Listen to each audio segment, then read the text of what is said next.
Thank you and welcome to the show this morning. The topic this morning is the implication of the election of President Obama on the African continent.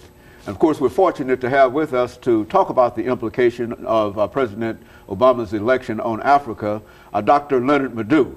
And of course, Dr. LMadu, let me welcome you to the show this morning. Thank you. And to say, Dr. LMadu, there is no way to introduce you to our audience in reference to the continent of Africa, because for the last 20 years, you've talked to us extensively about Africa, everything from the international slave trade up to Sudan and et cetera, and et cetera. So you, in a real sense, need no introduction. I would imagine that if they've seen anything on our show dealing with Africa, you were probably involved in it. And that's why we're so delighted to have you here this morning to talk about this new development in a real sense. As far as many people are concerned, the world turned upside down with Mr. Barack Obama as the President of the United States. Now, what impact would that have on Africa, considering what are some of the current situations in reference to Africa and the political situations in reference to Africa? Well, in a brief overview overview of what's going on in reference to in Sudan,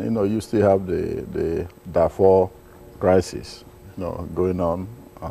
People are still being killed, despite the fact that you have few UN and AU soldiers, so to speak, over there. Human rights are still being violated. And of course, the national, human rights is in the process of indicting the Sudanese president, Omar Hassan al-Bashir, for human rights violations. In the Congo, the crisis continues. And in fact, in the past few years, over 3 million people have been killed in the Congo. That's very, important. Most people don't even know. It is. Yeah, over 3 million people have been killed in the Congo. So the conflict continues. I mean, a few weeks ago, soldiers from Rwanda, went across the border to the Congo, supposedly at the invitation of the Congolese government to help them dislodge the Hutu rebels who are still making trouble in the Congo. Since the last time in the 90s. Exactly, who are still there. Supposedly they are retreating now, but as they move, they continue killing. In Uganda, you have the Lost Resistance Army, who've been beheading people and cutting arms and all that. They are still terrorizing people, in that neighborhood. In Sierra Leone, the situation, is calmer now, as been before. In Chad, there are problems. Sudanese-sponsored rebels from Darfur, are fighting in Chad to overthrow the government of President Idris Deby. And at the same time, Chad is sponsoring rebels to go and fight in Darfur.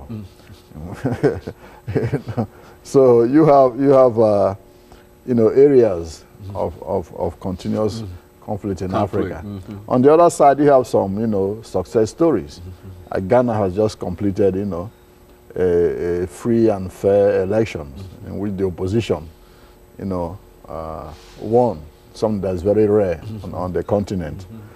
So that's good news. In Botswana, the economy is doing very well. Democracy is firmly implanted. Togo is peaceful, good investment climate. Good. Angola is trying to rebuild, slowly but steadily, since the war ended.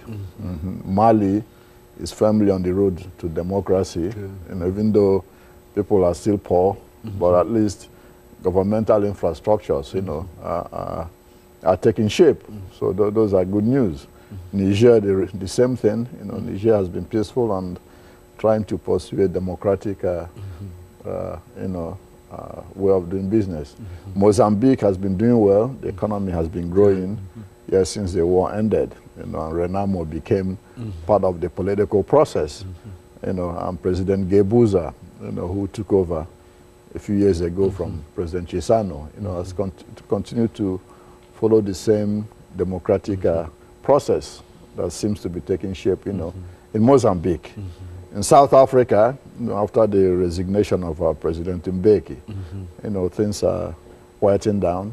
The economy is still doing very well compared to its neighbors. Okay. Of course, in Zimbabwe, you had that last week. You know, the opposition leader, Mr. Tsvangirai, you know, formed a coalition government with Mr. Mugabe, and in order to try to alleviate the political situation. Now, most of the Western governments who had... Dr. Madu, let me interrupt you here, right at this point, dealing with the Western governments, for our first commercial break. And of course, we'll be back with our audience following this very, very short commercial break.